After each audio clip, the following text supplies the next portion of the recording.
میرا یہی پیغام ہے کہ اقبال کے پیغام کو جانیے۔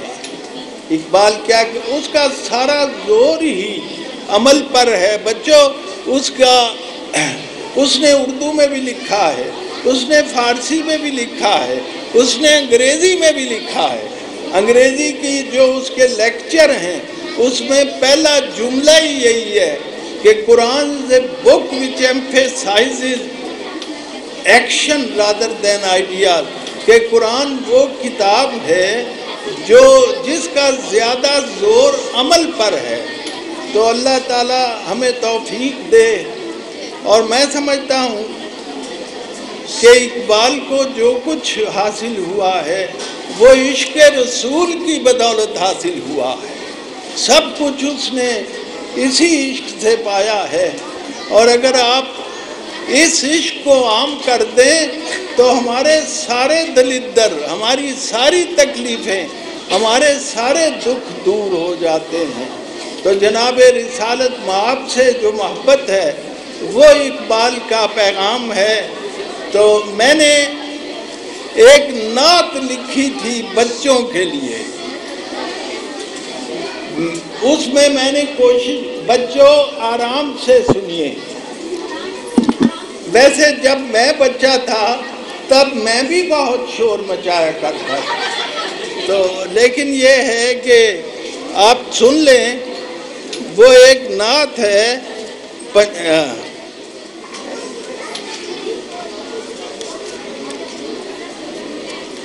وہ یہ ہے کہ مجھے زبانی یاد ہوگی۔ بالکل میں نے کوئی مشکل لفظ استعمال نہیں کیا کہ جب وہ سفر پر جایا کرتے سر پر بادل سایہ کرتے، جب وہ سفر پر جایا کرتے سر پر بادل سایہ کرتے، ان کا نام لبوں پر آئے میٹھا میٹھا منہ ہو جائے، ان کی ذات ایک شہر نرالا، علم اس شہر کا رہنے والا۔ آپ کا قول گرامی ہے انا مدینۃ العلم، کہ علم اس شہر کا رہنے والا، اور ان سا پیارا اور نہ کوئی، ان سے بچھڑ کر لکڑی روئی۔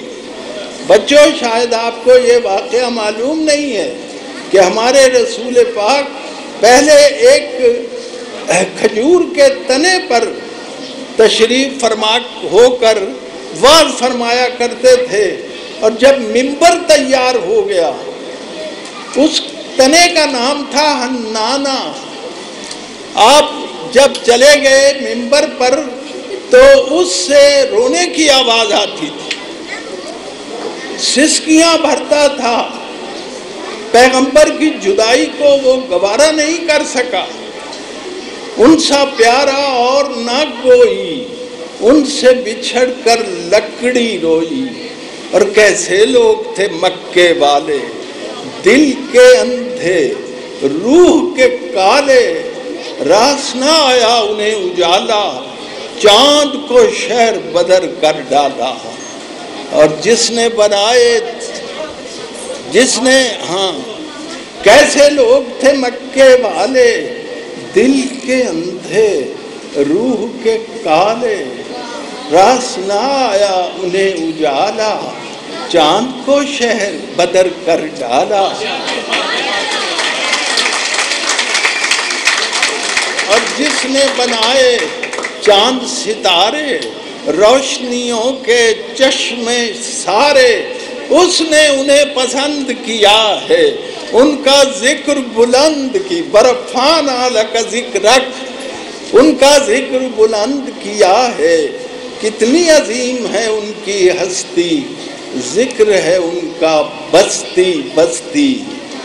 جی مولا کی پہچان وہی ہے، سب سے بڑے انسان وہی ہیں، وہ مہمان عرش معلا، شان محمد اللہ اللہ، وہ مہمان عرش معلا، شان محمد اللہ اللہ، رحمت ان کی عالم عالم، صلی اللہ علیہ وسلم۔ عزیزو، جب میں چھٹی جماعت میں پڑھتا تھا تو اقبال سے بچپن سے مجھے عقیدت ہے۔ کیوں عقیدت ہے؟ اس لیے کہ اسے رسول سے عقیدت ہے، اس لیے کہ اسے قرآن سے عقیدت ہے۔ اور قرآن کے بارے میں وہ کہتا ہے اسرہا پیچید در آن آتے ہوں۔ آپ چھوٹی کلاسوں پہ ہیں، کیا بتاؤں کہ قرآن وہ کتاب ہے جس کے ایک ایک لمحے کے ساتھ زمانے لپٹے ہوئے۔ مطلب یہ ہے جو بات قرآن کہتا ہے وہ ہمیشہ کے لیے صداقت ہے۔ تو اسرہا پیچیدہ در آن آتے ہوں، تو میں لاہور میں رہتا تھا، جون کا مہینہ تھا، سخت گرمی تھی، لیکن مجھے ایک دھن تھی کہ علامہ کے مزار پہ جاؤں۔ تو وہاں میں گیا تو اس وقت سکندر حیات کی برسی بھی منائی جا رہی تھی۔ میں شاہی مسجد کی سیڑھیوں پہ بیٹھ گیا تو میں نے دیکھا دور سے ایک بادل کا ٹکڑا دوڑتا ہوا آ رہا ہے، اور وہ چھوٹا سا ٹکڑا تھا جسے آپ انگریزی میں کہیں کلاؤڈ لیٹ، فارسی میں کہیں ابر پارا۔ تو وہ آ کے وہ پھیلنا شروع ہو گیا اور آ کے مزار اقبال پر ٹھہر گیا۔ یہ میرا چشمدید واقعہ ہے۔ اور پھر وہ آہستہ آہستہ رم جھم برسنے لگا، اور قریب جا کے میں نے دیکھا کہ کوئی بوند مزار اقبال سے باہر نہیں گری۔ آسمان تیری لہر پر شبنم افشانی کرے، سبزۂ نو رستا اس گھر کی نگہ بانی کرے۔ تو عزیزو، ہم بڑے خوش نصیب ہیں، ہم بھی اقبال پیدا ہوا۔ ہم کتنے بد نصیب ہیں کہ ہم نے اس کی باتوں پہ عمل نہیں کیا ہے جی۔ وہ اتنا بڑا آدمی ہے کہ پچھلے دنوں انڈیا میں ایک مضمون لکھا گیا اقبال کر، اور کہا گیا کہ وہ دنیا کا سب سے بڑا شاعر ہے۔ کیوں نہ ہو، وہ اس کتاب سے متاثر ہے جو دنیا کی سب سے بڑی کتاب ہے۔ اللہ تعالیٰ ہمیں، اور کوشش کی جا رہی ہے سرکاری سطح پر کہ ہمیں اقبال سے دور کر دیا جائے۔ جب ہم اقبال سے دور ہو جائیں گے تو رسول اکرم کی ذات سے دور ہو جائیں گے، ہم قرآن سے دور ہو جائیں گے۔ تو میری بڑی خوشی ہوئی مجھے کہ اگر فیض کا سال منایا، میں نے 1977 میں کہا تھا جب اقبال کی 100 سالہ تقریبات ہوئی تھی کہ صدی سمندر جب تک ڈگ سن ورے ورے دیاں ندیاں، صدی کے سمندر میں جب تک سالوں کی ندیاں گرتی رہیں گی، سن 77 تے ایک پاسے ساریاں تیریاں صدیاں۔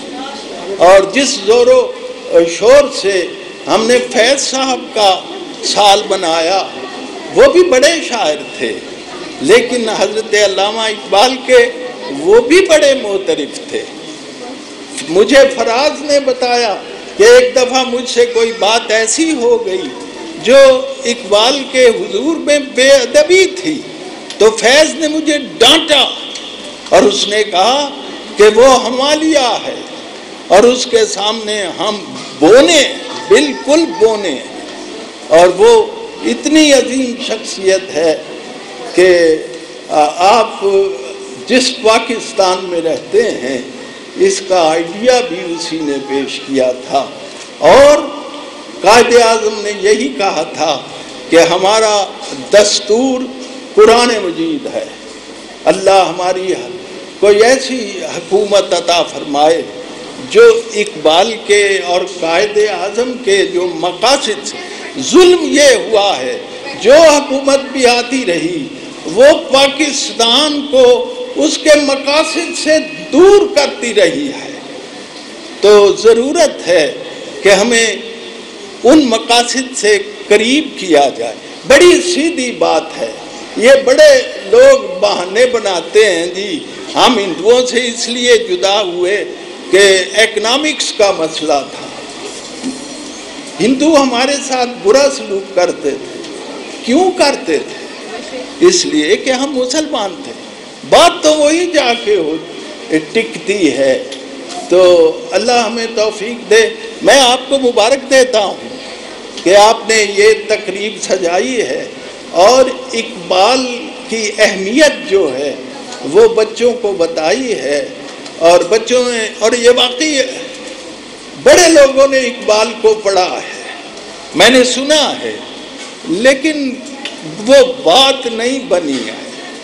لوگ کہتے ہیں جی فلاں کا تلفظ ٹھیک ہے، اس کو جو تکلمی وقفے ہیں وہ ٹھیک ہیں، تکلمی پنکچویشن ٹھیک ہے، لیکن بات تب بنتی ہے جب آواز میں لہو کی دھار شامل ہو.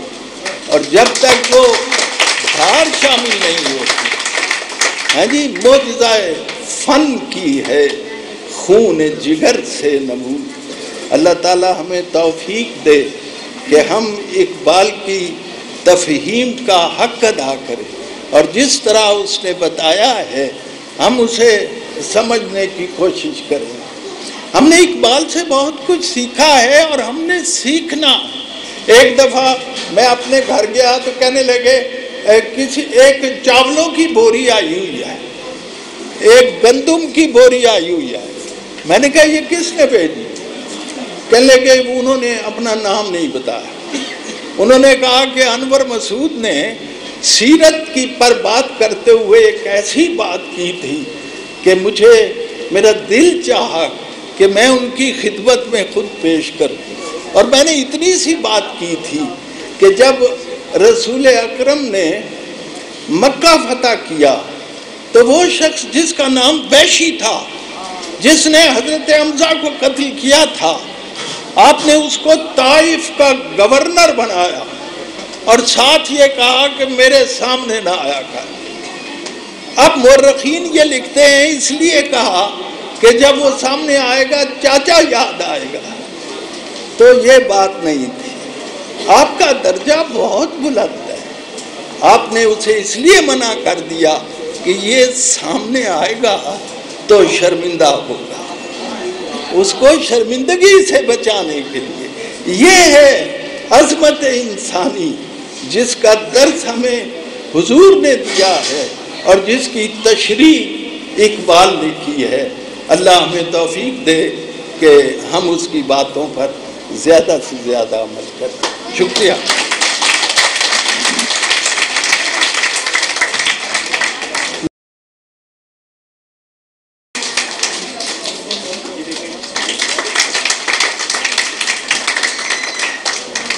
کوئز کے ریجنل مقابلہ جات کی ونر ٹیم تھرڈ پوزیشن غزالی کالج اسلام آباد. آپ کی بھرپور تالیوں میں کوئز کے ریجنل مقابلہ جات کی ونر ٹیم.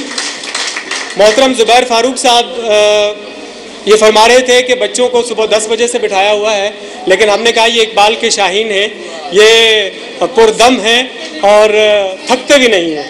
اور کوئز کے ریجنل مقابلہ جات کی ونر ٹیم میں سیکنڈ پوزیشن حاصل کی ہے بھگوال اسکول کی ٹیم نے.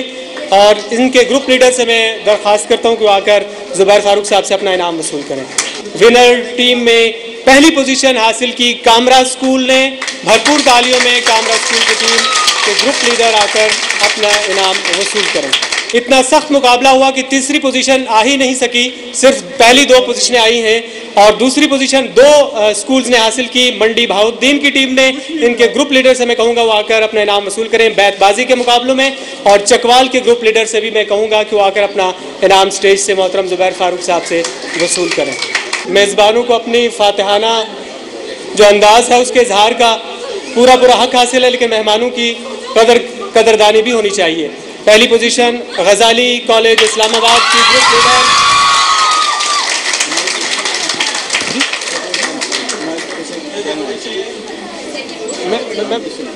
میں وہاں سنوں گا. پہلے میں وہاں سنوں گا.